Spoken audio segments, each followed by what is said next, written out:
To Tamil சமையல். இன்றைக்கி நாம் என்ன பார்க்க போகிறோம்னா, இட்லி சாஃப்டான இட்லிக்கு எந்த மாதிரியான அரிசியை யூஸ் பண்ணலாம், எப்படிப்பட்ட உளுந்து யூஸ் பண்ணலாம் அப்படிங்கிறது தான் இந்த வீடியோவில் பார்க்க போகிறோம். ஒரு சப்ஸ்கிரைபர் கேட்டிருந்தாங்க கப் மெஷர்மெண்ட்டில் சொல்லுங்கன்ட்டு. கப் மெஷர்மெண்ட்டில் எப்படி யூஸ் பண்ணலாங்கிறதையும் பார்க்க போகிறோம். எப்படி செய்யணும் பார்க்குறதுக்கு முன்னாடி ஃபஸ்ட் டைம் சேனலை பார்க்குறவங்க சப்ஸ்கிரைப் பண்ணுங்கள். சப்ஸ்கிரைப் பண்ணி ஆளுங்கிற பெல் ஐக்கானை ப்ரெஸ் பண்ணுங்கள். அப்போ தான் நான் போடுற வீடியோ உங்களுக்கு நோட்டிஃபிகேஷனில் வரும். ப்ளீஸ் நண்பர்களே, வீடியோவை ஸ்கிப் பண்ணாமல் பாருங்கள். வாங்க வீடியோக்குள்ளே போகலாம். இது 150 கிராம் கருப்பு உளுந்து. கருப்பு உளுந்து நம்ம எப்படி வாங்கணும்னா, ஃபஸ்ட்டு வெள்ளை உளுந்து எந்த உளுந்து வேணாலும் யூஸ் பண்ணிக்கலாம். ஆனால் கருப்பு உளுந்து ஃபஸ்ட் டைம் யூஸ் பண்ணி பாருங்கள். பொங்கலைன்னா அந்த உளுந்து யூஸ் பண்ணாதீங்க.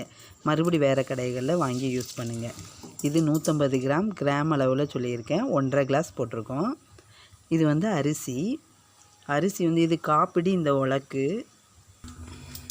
இதுக்கு 2 உலக்கு அரிசி போடணும். அரிசி எப்படி யூஸ் பண்ணணும்னா, நல்ல வெள்ளையாக இருக்கிற அரிசியாக யூஸ் பண்ணணும். இட்லி அரிசி யூஸ் பண்ணாலும் கரெக்டாக இருக்கும். கொஞ்சம் கலர் கம்மியாக உள்ள அரிசி யூஸ் பண்ணிங்கன்னா இட்லி சாஃப்டாக இருக்காது. கருப்பு கலர் சேஞ்ச் ஆன ஒயிட்டாகவும் இருக்காது இட்லி. அப்படி உள்ள அரிசியை யூஸ் பண்ணுங்கள். நல்லா கலங்கி வச்சுக்கலாம். இப்போ கப் மெஷர்மெண்ட்டில் சொல்கிறேன். 1 கப் அளவு உளுந்து போட்டோன்னா இதே கப்பால் 5 கப் அளவு அரிசி யூஸ் பண்ணணும். 1 கப்பு உளுந்து போட்டிருக்கோம். இப்போ 5 கப் அளவு அரிசி போட போகிறோம். எந்த டம்ளரு எது வேணாலும் யூஸ் பண்ணலாம். இப்போ 1 டம்ளர் நம்ம உளுந்து போட்டோன்னா அதுக்கு 5 டம்ளர் அரிசி போட்டுக்கலாம். அதே அரிசி நல்லா பார்த்து வாங்குங்க. கொஞ்சம் கலர் கம்மியாக இருக்கிற வெள்ளை அரிசிலாம் யூஸ் பண்ணாதீங்க. நல்ல வெள்ளையாக பார்க்க பாதி அளவு வெள்ளையாக உள்ள இட்லி அரிசி யூஸ் பண்ணுங்கள். இப்போ உளுந்து ஊறிடுச்சு. உளுந்தை களைஞ்சிக்கலாம். நல்லா கழுவி எடுத்துக்கலாம்.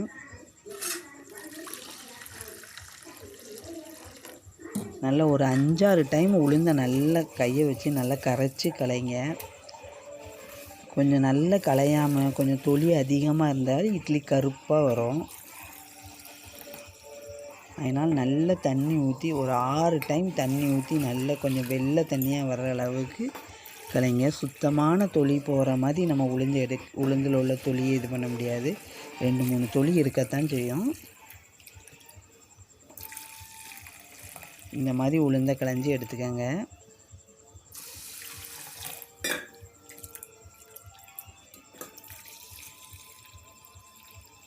அப்படியே ஆட்டிக்கிட்டே இருந்தால் அதில் உள்ள தொலியெலாம் போயிடும்.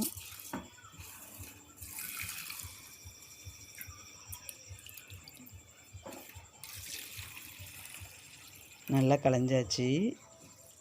இப்படி களைஞ்சா போதும். தொலி 1-2 இருக்கத்தான் செய்யும். இப்போ உளுந்து அரைச்சிக்கலாம். நல்ல தண்ணி தொளித்து உளுந்து அரைங்க.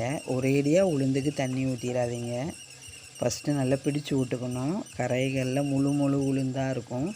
நல்லா பிடிச்சி விட்டுக்கணும். நல்லா மாவை பொங்க அரைங்க. ஒரு டைம் உளுந்து வாங்கி அந்த உளுந்து பொங்கி வரலைன்னா அடுத்த டைம் அதை யூஸ் பண்ணாதீங்க. கருப்பு உளுந்தை பொறுத்த வரைக்கும் இந்த பிரச்சனை தான் வரும். வெள்ளை உளுந்து அப்படி இருக்காது. நம்ம எந்த அளவு போட்டோமோ அதே தான் இருக்கும். ஆனால் கருப்பு உளுந்து சில உளுந்து பொங்கும், சில உளுந்து பொங்காது. அதனால் உளுந்து மாற்றிக்கங்க. உளுந்து நல்லா பொங்காட்டாலும் இட்லி கரெக்டாக வராது. நல்ல தண்ணி தொளித்து ஒதுக்கி விட்டு அரைக்கணும். சிலவங்க அவசரப்பட்டு பொங்காமல் அரைச்சி வச்சுருவாங்க. அப்படி அரைச்சாலும் இட்லி சாஃப்டாக இருக்காது. நல்லா தொட்டு பார்த்து மாவை தண்ணி வச்சு தொட்டு பார்த்து ஒட்டாமல் வந்துச்சுன்னா மட்டும்தான் மாவு நல்லா அரைச்சிருக்குன்னு அர்த்தம். நல்லா தொளித்து தண்ணியை தொளித்து அரைங்க. இப்போ நல்லா பொங்கிருச்சு. இப்போ உளுந்த வலிச்சிடலாம்.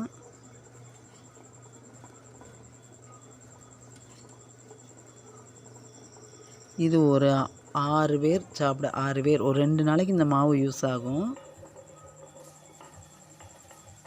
இப்போ அரிசியை போட்டுலாம். உளுந்து நல்லா வலிச்சாச்சு.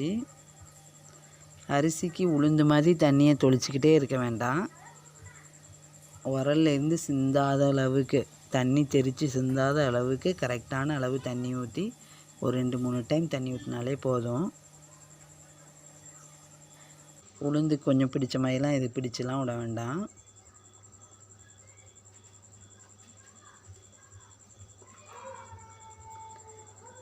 அரிசி சிலவங்க ரொம்ப நெருன்னு அரைப்பாங்க. அப்படி அரைச்சாலும் இட்லி நல்லா இருக்காது. இந்த மாதிரி இருக்கணும். இப்படி அரைச்சா அரிசியை வலிச்சிடலாம். இப்போ அரைச்சிருச்சு. ரொம்ப மையாவும் சதக்குன்னு அரைக்கக்கூடாது. அப்படி சவுண்டு கேட்குற மாதிரியும் அரிசி அரைக்கக்கூடாது. அதேமாரி ரொம்ப நெருன்னும் அரைக்கக்கூடாது.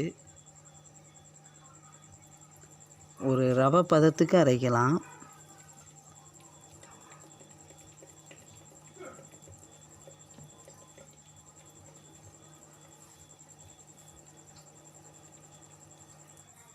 அரிசியை வலிச்சாச்சு. இப்போ நம்ம தேவையான அளவு உப்பு போட்டு நல்லா பிணைஞ்சி வச்சிடலாம். அரைச்சிட்டு ஃபஸ்ட்டே ஃப்ரிட்ஜில் ஊற்றி வச்சாலும் புளிக்காமல் இருக்கும். சுடுற அளவுக்கு மட்டும் எடுத்து வச்சுட்டு மிச்சத்தை ஃப்ரிட்ஜில் ஊற்றி வைக்கலாம். இது சாயங்காலம் 6 மணிக்கு அரைச்சிருக்கேன். அடுத்த நாள் காலையிலைக்கு கரெக்டாக இருக்கும். எந்த அளவு பொங்கி இருக்குன்னு பாருங்கள்.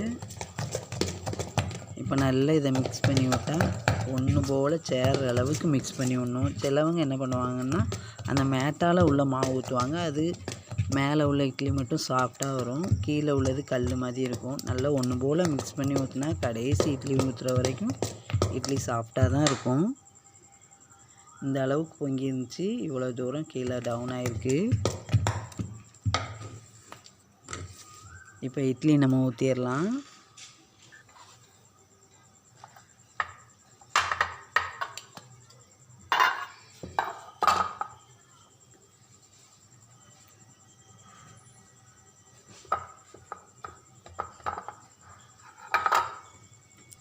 இட்லியே ஊற்றிக்கலாம். சின்ன கரண்டி யூஸ் பண்ணால் ஒவ்வொரு கரண்டி ஊற்றுங்க. இல்லை கொஞ்சம் பெரிய கரண்டியாக இருந்துச்சுன்னா 2 இட்லி ஊற்றலாம். ஒரு கரண்டி எடுத்து 2 இட்லி ஊற்றலாம். இல்லை அரை கரண்டியாக ஊற்றுங்க. இட்லி சட்டியில் தண்ணி காஞ்சிருச்சு. நல்லா காஞ்ச உடனே தான் நம்ம தட்டு வைக்கணும். ஒரு தட்டு வச்சிட்டோம். 2வது தட்டு வேக்காமல் இருக்கணும்னா 2 இட்லிக்கு நடுவில் அந்த ஒரு இட்லி வர்ற மாதிரி வைக்கணும். இந்த 2 இட்லிக்கு நடுவில் இந்த ஒரு இட்லி வர்ற மாதிரி வைக்கணும்.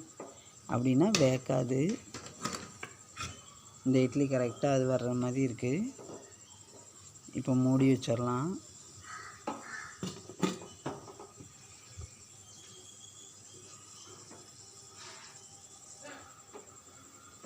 தண்ணியை தொட்டு இட்லி வந்துட்டுன்னு பார்க்கலாம்.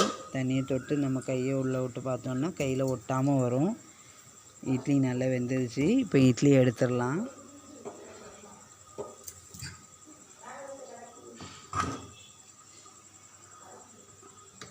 இந்த மாதிரி கரெக்டான அளவில் கரெக்டாக அரைச்சி யூஸ் பண்ணிங்கன்னா இட்லி நல்லா சாஃப்டாக வரும். வெள்ளேர்னு இருக்கும். நல்லா ஒரு 5-6 டைம் கழுவணும். நல்லா அரைக்கணும். அவசரமாக அரைக்கக்கூடாது. ஊறாமல் அரைக்கக்கூடாது. அப்படின்னா சாஃப்டான இட்லி வராது. கொஞ்சம் தண்ணி தொளிக்காமல் எடுத்தோன்னா அதில் இட்லி ஒட்டும். அதனால் கொஞ்சம் நல்லா தண்ணி தொளிச்சுட்டு எடுங்க. ஒட்டாமல் சூப்பராக வெள்ளைன்னு சாஃப்டான இட்லி ரெடி ஆயிடுச்சு. தெரியாதவங்க கூட இதை யூஸ் பண்ணி பண்ணுங்கள். சூப்பராக சாஃப்டான இட்லி செஞ்சிடலாம்.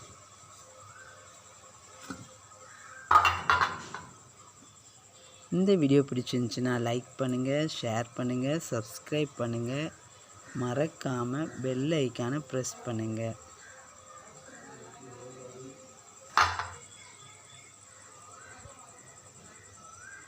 சூப்பரான சாஃப்ட் இட்லி ரெடி. நன்றி.